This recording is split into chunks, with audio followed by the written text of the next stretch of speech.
মমতা বন্দ্যোপাধ্যায়ের একনিষ্ঠ সৈনিক থেকে বাংলার মুখ্যমন্ত্রী শুভেন্দু অধিকারী। অভিষেক বন্দ্যোপাধ্যায়ের জন্য যাকে একটা সময় দল ছাড়তে হয়েছিল, সেই শুভেন্দু অধিকারী এবার মুখ্যমন্ত্রীর সিংহাসনে। মমতা বন্দ্যোপাধ্যায়ের সাম্রাজ্যের পতন আর সেই সাম্রাজ্যে রাজার মতো ফিরে এলেন শুভেন্দু। ছাত্র রাজনীতিতে হাতে খড়ি, সেখান থেকে দিল্লির অলিন্দে রাজনীতিতে কিভাবে পাপড়ি মেললেন শুভেন্দু।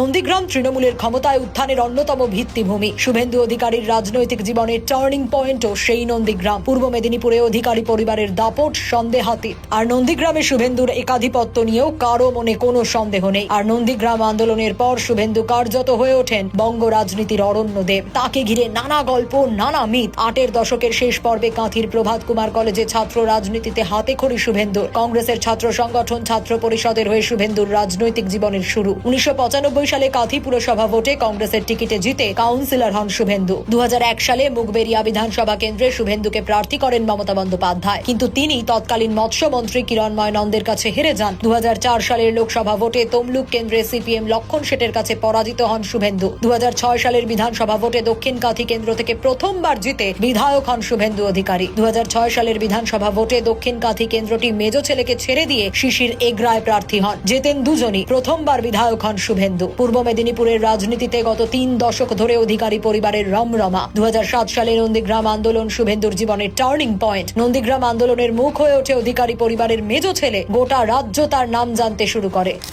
তৃণমূল ক্ষমতায় আসার 3 বছর আগে 2008 সালে পঞ্চায়েত নির্বাচনে প্রথমবার কোনো জেলা পরিষদ দখল করে তৃণমূল, আর সেটা ছিল শুভেন্দুর গড় পূর্ব মেদিনীপুর। এরই সঙ্গে দক্ষিণ 24 পরগনাও দখল করে তৃণমূল, সেখানেও প্রচার করেছিলেন শুভেন্দু। 2008 সালেই মদন মিত্রকে সরিয়ে শুভেন্দুকে যুব তৃণমূলের সভাপতি করেন মমতা বন্দ্যোপাধ্যায়। 2009 লোকসভা ভোটে তমলুকে লক্ষণ শেঠকে হারিয়ে প্রথমবার সাংসদ হন শুভেন্দু। তার আগে 2006 সালে কাঁথি পুরসভার চেয়ারম্যান পদে বাবার জায়গায় বসেন শুভেন্দু। 2014 সালের লোকসভা ভোটে ফের পূর্ব মেদিনীপুর কাঁথি তমলুক কেন্দ্রে জেতেন শুভেন্দু অধিকারী, কিন্তু তাকে যুব তৃণমূলের সভাপতি পদ থেকে সরিয়ে সৌমিত্র খাঁকে বসানো হয়, যে সৌমিত্র খাঁ এখন বিজেপি সাংসদ। সেই সময় অভিষেক বন্দ্যোপাধ্যায়ের নেতৃত্বে যুবা নামে একটি সংগঠন তৈরি হয়েছে। সেই প্রথম দলের শীর্ষ নেতৃত্বের প্রতি শুভেন্দুর ক্ষোভের খবর প্রথম সামনে আসে। 50-এর কোঠায় বয়স, অকৃতদার, ধ্যান জ্ঞান পরিবার বলতে একটাই, রাজনীতি। কথাবার্তায় এখনো মেঠো ছাপ, কিন্তু তার নাম অনেকদিন আগেই পৌঁছে গেছে দিল্লির অলিন্দেও। 2016 সালে বিধানসভা ভোটে নন্দীগ্রাম কেন্দ্র থেকে জয়ী হন শুভেন্দু। মমতা বন্দ্যোপাধ্যায়ের মন্ত্রিসভায় পরিবহন মন্ত্রী করা হয় তাকে। 2019-এর লোকসভা ভোটে পশ্চিম মেদিনীপুর জেলায় তৃণমূলের ফল ভালো না হওয়ায় পর্যবেক্ষকের দায়িত্ব থেকে শুভেন্দুকে সরানো হয়। 2020 অগস্টে তৃণমূলের রাজ্য সরকারি কর্মী সংগঠনের দায়িত্ব থেকে সরানো হয় শুভেন্দুকে। দলীয় পর্যবেক্ষকের পদটাই তুলে দেন মমতা বন্দ্যোপাধ্যায়। তখন একাধিক জেলার দায়িত্বে ছিলেন শুভেন্দু। এরপর থেকেই ধীরে ধীরে শুভেন্দুর সঙ্গে তৃণমূল শীর্ষ নেতৃত্বের দূরত্ব তৈরির জল্পনা জোরালো হয়। অবশেষে শুভেন্দু মন্ত্রিসভা থেকে পদত্যাগ করেন।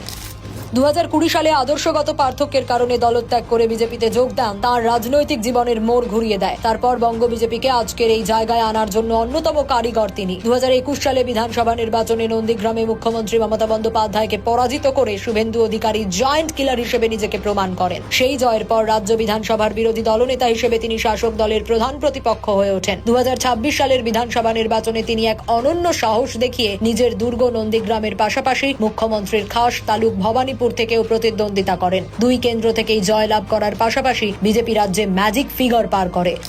কাঁথি হাই স্কুল থেকে স্কুল জীবন শেষ করে প্রভাত কুমার কলেজ এবং পরবর্তীকালে রবীন্দ্র ভারতী বিশ্ববিদ্যালয় থেকে স্নাতকোত্তর ডিগ্রি অর্জন করা এই নেতা মেদিনীপুরের অধিকারী পরিবারের দীর্ঘ ঐতিহ্যকে বহন করছেন। বর্তমানে তার বাবা শিশির অধিকারী এবং 2 ভাই দিব্যেন্দু ও সৌমেন্দু সকলেই বিজেপির ছত্রছায়ায় মেদিনীপুরের রাজনৈতিক একাধিপত্য বজায় রেখেছেন। মেদিনীপুরের সিংহ থেকে আজ কলকাতার ক্ষমতার অলিন্দে শুভেন্দুর এই জয়যাত্রা পশ্চিমবঙ্গের প্রশাসনিক ইতিহাসে এক নতুন অধ্যায়ের সূচনা করতে চলেছে।